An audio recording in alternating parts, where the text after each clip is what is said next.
Hey there, and welcome back to The Explainer. Today, we're going deep, really deep, inside your computer. We're going to look at this invisible but absolutely critical battle that's happening every single second, the fight against heat. All right, let me ask you something. When you think about the biggest dangers to your computer, you're probably thinking, viruses, malware, maybe spilling your coffee on the keyboard, right? But what if I told you that its most dangerous enemy is something it actually creates itself? That's right, it's heat, the silent, relentless enemy of every single electronic component. You see, every time your computer's processor does, anything, opening a program, playing a game, it's using electricity, and it all comes down to a basic law of physics, right? Converting energy, it's just not 100% efficient, and that leftover energy, it's got to go somewhere. It turns into this dangerous component-killing heat. To really get a handle on this, think of it like this. Your computer's processor is like a super high-performance race car engine. When it's running flat out, it generates a ton of hot exhaust. And just like with that car, if you can't get that hot exhaust out of the engine room fast enough, the whole thing the whole engine will melt. And that's literally what can happen to your processor. Okay, so how in the world do we get all that heat out?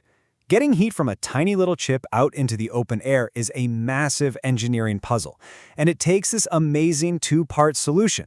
We're talking about two unsung heroes that have to work together perfectly to even begin what I like to call the Great Heat Escape. First up, we've got the heatsink. See the CPU chip itself? It's tiny. There's just not enough surface area there to cool it down effectively. That's where the heatsink comes in. It's basically a chunk of metal, usually with a bunch of fins, that sits right on top of the CPU. It acts like a radiator, massively increasing the surface area to pull that heat away from the source. But, there's a microscopic problem. Even though the top of your CPU and the bottom of the heatsink look perfectly flat and smooth to us, they're not. On a microscopic level, they're covered in these tiny imperfections. I'm talking tiny little peaks and valleys. So when you press them together, you end up with thousands of tiny air gaps. And here's the kicker. Air's an awful, awful conductor of heat. So those little air pockets, they act like tiny insulators, trapping the heat right where you don't want it. This is where our second hero makes its grand entrance, thermal paste. You've probably seen this stuff. It's the special heat-conductive goo that you spread on the CPU.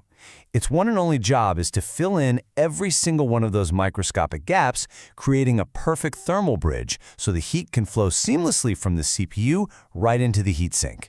Honestly, without it, even the most expensive, fanciest cooler in the world would be basically useless. So let's put that together. The heatsink gives us the massive surface area we need, and the thermal paste creates the perfect, uninterrupted path for the heat to travel across. They've solved the first huge problem. But that just gets the heat off the chip. The big question is, now what? Where does all that heat go from there? Well, the most common, the most traditional way is to just use the air that's all around us. We take that big heatsink and we strap a fan onto it. You put those two together, and that's what we call an air cooler. It's the tried and true champion of computer cooling. And look, these things are popular for a reason. They're pretty affordable, they're super reliable. A fan is usually the only moving part, and they're generally really easy to install. But there are downsides. For one, they can be huge, really bulky and heavy. Their cooling power also really depends on how warm the air inside your computer case already is. And when your PC is really chugging along, that fan can get pretty noisy. So what if air just isn't cutting it? You have to ask, what conducts heat way, way better than air? The answer is liquid. And that brings us to the more advanced challenger in the showdown. Liquid cooling. Now, the most common setup you'll see is called an AIO, which stands for all-in-one liquid cooler. Think of this as the actual cooling system from our race car metaphor. It's a sealed loop, so you don't have to mess with any fluids. It's actively pumping a special coolant around to physically grab the heat and carry it somewhere else to be dealt with. So here's how that whole loop works. First, there's a block that sits on the CPU, and it sucks the heat out of the chip and into the liquid. Then a little pump pushes that now hot liquid through some tubes over to a radiator. That radiator usually has fans on it, and their job is to blow air across it and get the heat out of the liquid. Finally, that cooled liquid travels back to the block to pick up more heat, and this just keeps going over and over in this super efficient continuous loop. Okay, so that sounds a bit complicated. Why bother? Well, the performance is just on another level. This is crucial for people with really high-end CPUs or anyone trying to overclock their system. Plus, let's be honest, they look really cool. You get that sleek, high-tech aesthetic, and often they can actually be quieter. So what's the catch? Well, they cost more, for starters. And because you have more parts, a pump, tubes, liquid, there's just more that could potentially go wrong down the line. All right, so there you have it, our two champions, the reliable workhorse, the air cooler, and the high-performance liquid cooler. So, how do you choose? Let's put them head-to-head in a final showdown. This chart really lays it all out. Look, if you're a typical user, maybe doing some gaming, some work, or if you're building a PC on a tighter budget, a good air cooler is an absolutely fantastic choice. It's reliable, it's cost-effective, it just works.